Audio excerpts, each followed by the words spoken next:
Hello po mga kababayan. O, ito na daw po yung huling bahagi, part 3 ng pasabog ni dating ako Bicol Party List Congressman Saldico. Ayan po. Published 42 minutes ago. Sabi niya, panoorin, narito po ang huling bahagi ng aking paliwanag. Muli, sana po ay maintindihan ninyo mga kababayan kung bakit ako hindi bumabalik pas ng bansa. So ito, in-splice lang po niya. Isahan yung kanyang pag-record ng video. Kaya lang may part 1, part 2, part 3. Ito daw yung last. Pakinggan po natin kung ano yung sinasabi ni Saldico. Ang nag-deliver papunta sa bahay nila Pangulong Bongbong Marcos at Speaker Martin Romualdez mag-insert o magpasok ng 100 billion worth of projects sa BICAM. Sana po ay hindi nila ako mapatay bago ko mailabas ang lahat. Ginawa ko lang ang utos sa akin, pero ngayon, handa na akong harapin ang lahat. Ginagamit ng administrasyon ang buong resources ng bansa para tumahimik ako. That he will shoot me if I will talk. Gagamitin ako bilang panakipbutas sa kanilang kampanya laban sa korupsyon. Hindi na ako mananahimik, ilalabas ko ang lahat ng katotohanan. May resibo, may ebidensya, at may pangalan. Kaya ngayon ay hinahamon ko si Ombudsman Remulla kung seryoso talaga siya sa mga sinasabi niya sa kanyang press release na idadamay niya pati si Martin Romualdez kung magbibigay ako ng ebidensya. Patunayan niya ngayon ang pronouncement niya. Imbestigahan niya ang Fraternity Brad at ang kanyang kaibigan na si Speaker Martin Romualdez kung talagang tutupad siya sa tungkulin niya. Imbestigahan din niya si President Bongbong Marcos. Sabi nga ni BBM nung SONA, let's do it right at mahiya naman kayo, hindi po ba? Nananawagan din po ako sa Senado na imbestigahan ang 100 billion insertion ni Presidente. Alam ko po na hindi gagawin ni Ombudsman Remulla ang hamon ko. Pero magaling ang Senado sa investigasyon at ako ay naniniwala na dahil sa kanila, lalabas ang katotohanan. Yung pong listahan ng mga projects, ilalabas ko din kasama ng video na ito. Dahil dito, mas lalong darami ang ipa-file na kaso sa akin.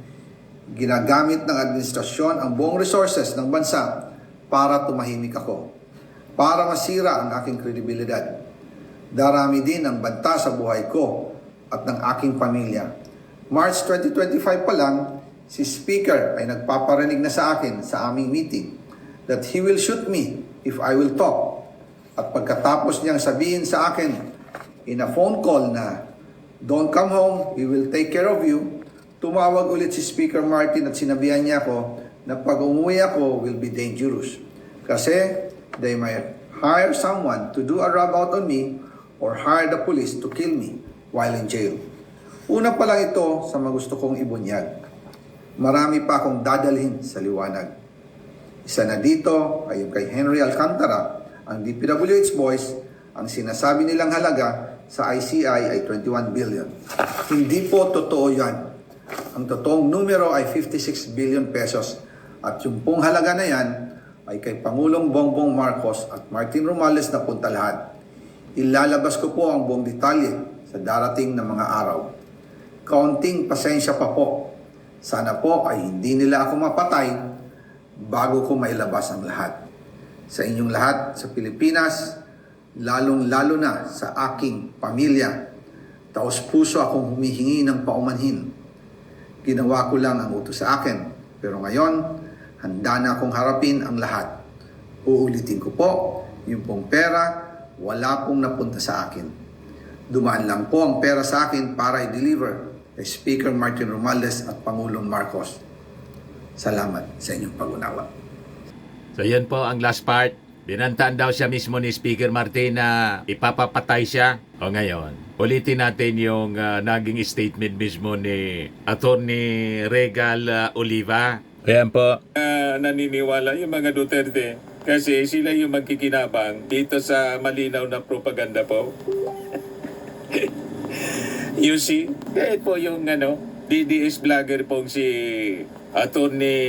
Regala Oliva, inamin niya na walang bigat yung video ni Saldico. At ito, sa politika lang pwedeng magamit as propaganda. Inamin mga kababayan ni Atty. Oliva. Ang akala siguro ni Atty. Oliva, yung ginawa niyang point of view ngayon, magkakatulong. It is an admission ng intention po ng video ni Saldico, propaganda lang.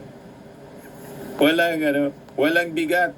Ayan Pakinggan ninyo yung sinabi niya na admission mga kababayan mismo na propaganda. Yung video ni Saldico. Hindi obra niya sa husgado. Nilaglag ni Atty. Oliva mismo yung narrative na gustong ma-achieve sana ng video ni Saldico. Ay ito po, malamang isumpa uli ng mga DDS. Si Atty. Regal Oliva, isinumpa na ito pero nag-apology. Nag-public apology. Iwan ko kung napatawad siya. Ngayon, mga kababayan, ang nangyari sa kanya, nabawasan yung kanyang mga followers na mga DDS. In-unsubscribe po siya. Malamang, maulit yung pag-unsubscribe sa kanya kasi yung ginawa niyang video, imbis makatulong sa narrative ng mga DDS, lumalabas, inamin dito ni Atty. Regala na propaganda lang, walang legal weight. Yung expose po ni Saldico, pakinggan po natin. Saldico breaks his silence not before motion of accountability but from an undisclosed location abroad. At sa isang video na parang bomba, pinanggit niya ang dalawang pangalan ng iniingatan sa bawat investigasyon. Former Speaker Martin Romualdez at President Ferdinand Bongbong Marcos Jr. At hindi lang pangalan, kanyang siya mismo ang nagpadala ng mga maletang puno with basis sa mga litrato, dokumento at records diretso sa mga mansyon ng dalawa. At sinabi niyang tumpak ang testimonya ni Orly Guteza, ang taong pilit pinatatahimik mula pa noon. Pero ito ang hindi mababaluktot ng katotohanan sa batas. Under Rule 130, hearsay ang video. Walang Hearsay daw yung video. Walang cross-examination. Walang admissibility. Sa korte, Walang admissibility sa korte. itong bigat. Pero Walang sa bigat. politika, Pero sa dyan politika kayo daw. magkabahan. Dahil habang walang legal na you see? pangil ang video, may matinding Walang legal na base daw sa bayan ang korte. husga. Hindi nila kailangan ng affidavit, selyo o cross-exam. Sapat na ang narinig nila, sapat na ang tiwalang nawala. At sa dalawang pinangalanan, Marcos at Romualdez, ito ang dapat niyong marinig. Kung akala niyong ligtas kayo dahil hindi admissible ang video sa Hindi korte, admissible. nagkamali kayo. Dahil sa larangan ng kapangyarihan, political reckoning ang tunay na sintensya. At kapag iyon ang dumating, walang motion to quash, walang TRO, at walang friendly committee hearing na makakapigil. Another day, another Regal POV. Di ba malinaw? Inamin mismo ang isang DDS vlogger na si Atty. Oliva, Regal Oliva, walang bigat, walang legal weight, not admissible in court, kundi pwedeng gamitin sa propaganda.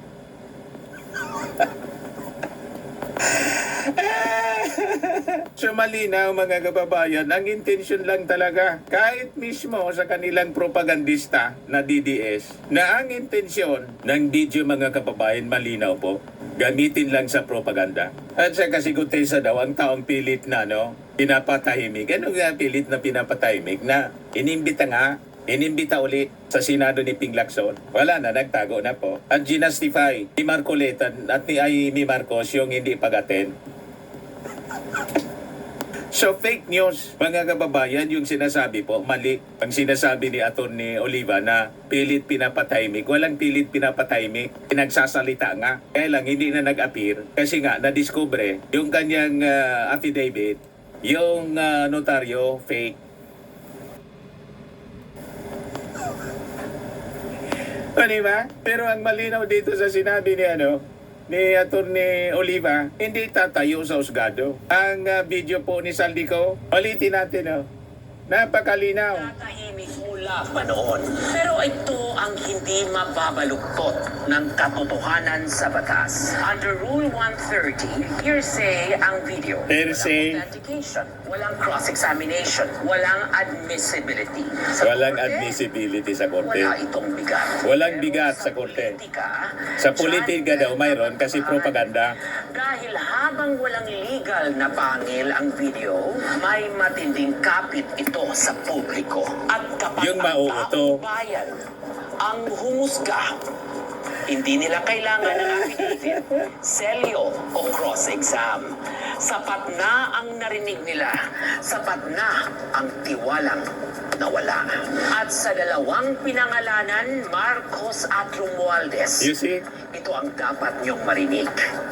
Kung akala niyong ligtas kayo dahil hindi admissible ang video sa Hindi korte, admissible. nagkamali kayo.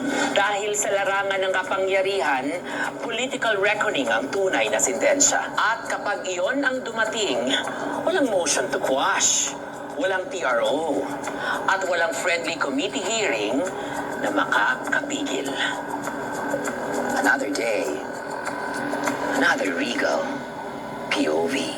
Malinaw po. So ang gamit ng video ni Saldi for propaganda po. Yung timing, nilabas niya yung part 1 2 days before magsimula yung EDSA Quirino Grandstand Rally. Yung part 2 kahapon, yung part 3 ngayon, hoping na magagatungan po yung mga tao.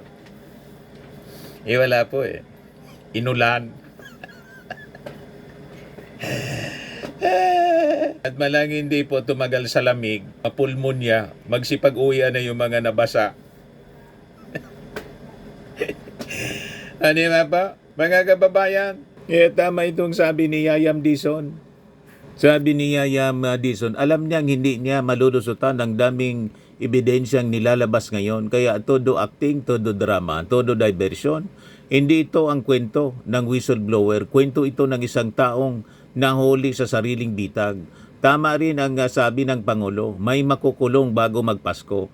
At alam ni Saldi na isa siya sa pinakaunang tatamaan ng kampanya laban sa katiwalian. Kaya ayon, aligaga, nakita nyo naman kung gaano bumagsak ang kanyang katawan sa problemang siya mismo ang gumawa.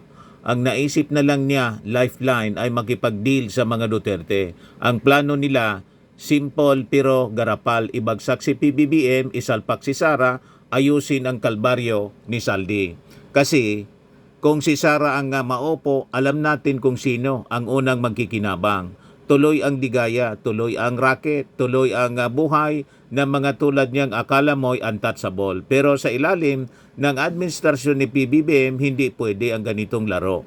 Kaya ayan na si Saldi ko ngayon, desperado, takot at kumakapit kahit sa kalukuhang script. Yan ang post ngayon ni Yayam Dizon, isang Marcos supporter. Epic fail. The nuclear bomb turned out to be quitties. Videos showed more lies than truths. Sabi ko nga kay Saldi ko, mas magandang kababayan na naman kita at personal kitang kilala. Ang maganda at dati kang seminarista. Ang maganda siguro, makipag-usap ka sa CBCP, yung mga contacts mo sa CBCP para ma-advisean ka ng maayos. May advice na sa'yo yung CBCP, umuwi ka na at makipag-cooperate.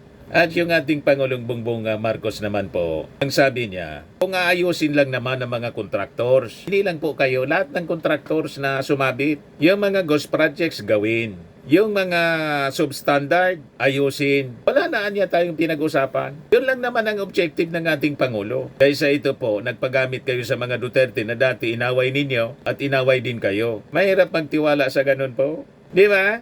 Makipag-negotiate na lang kayo. Anyway, base sa inyong salin, 4.1 billion pesos yung net worth po ninyo. Mas mayaman po pa kayo sa mga bilyar. Sabi mismo ng inyong abogado. So ano man naayusin yung mga projects at makipagnegosasyon, yun mismo yung sabi ng ating Pangulo sa kanyang programa. Yan sabi dito sa report ng Presidential Communications Office, September 9. 2025. PBBM demands swift repairs from airing flood control contractors at no cost to the government. Yan yung interview kay PBBM. Yan ang sabi niya. In the second part of the fourth episode of his BBM podcast aired Monday, the president stated that he is willing to have dialogues with the airing contractors, but only after they deliver projects that comply with proper government specifications and without incurring additional cost to the public. Ang sinasabi ko nga, interesado ako makipag-usap tayo sa mga kontraktor na tapusin nila, ayusin nila, sabi ng ating Pangulo. O di mag-usap kami after that, pero before that, ayusin nila, buuin nila up to specification. At their cost, wag naman sila don't expect na the government to pay for it. Ayusin nila yung project nila, sabi ng ating Pangulo. So ito pong sugal ninyo, kabayang Saldico. Ako medyo naawa sa inyo. Kasi personal kitang kilala taga rito ka sa ibang barangay lang po, kabilang barangay sa Saldico. Naawa ako po. Kasi peligroso itong sugal po ninyo na gatungan ng destabilization sa pamamagitan ng ganitong pagpapalabas ng video. Ngayon, tingin ko hindi po obra. At pag hindi kayo nakipag-negotiate sa ating gobyerno, tulad ng gustong mangyari ng ating Pangulo, malamang, sabi ko nga, matunaw lahat. Sayang yung pinagpaguran ng inyong pamilya. Na alam ko yung kwento po ninyo, kasi yung tatay ninyo, doon nagsimula, lumaki yung inyong negosyo. At siyempre kayo nagpalaki ng nagpalaki. Sayang lang, di ba? Ano naman ayusin yung mga projects? Alam ko na maraming mga politiko na nagkinabang sa inyo. Alam namin yan bilang isang member ng media. Ang daming mga politiko. Simula panahon ni Ramos, panahon ni GMA, panahon ni Erap, panahon ni Ninoy, ni Noynoy, panahon ni Digong, at panahon ngayon. So matagal na kayo sa ganyang hanap buhay. So, this is my unsolicited advice. Yan kung makikinig ka po. Kung hindi, wala tayong magagawa. Di ba? Baka hindi po ninyo kasi napanood yung naging pahayag ng ating Pangulo sa kanyang BBM podcast.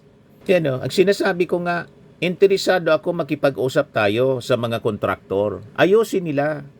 Kasi ito po, nag-record kayo ng mga taing kwento, lalo kayo niyan malalagay sa problema.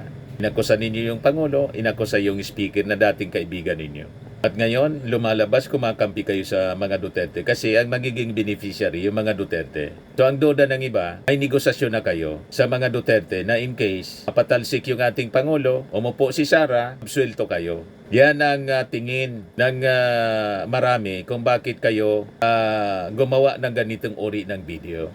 But anyway, matanda na rin kayo, malaki na kayo. Ang akin lang naman, sa nakikita ko, mas maganda yung advice ng CBCP. At kayo po ay dating seminarista, magsi kayo ng advice kaysa paggamit kayo sa politika.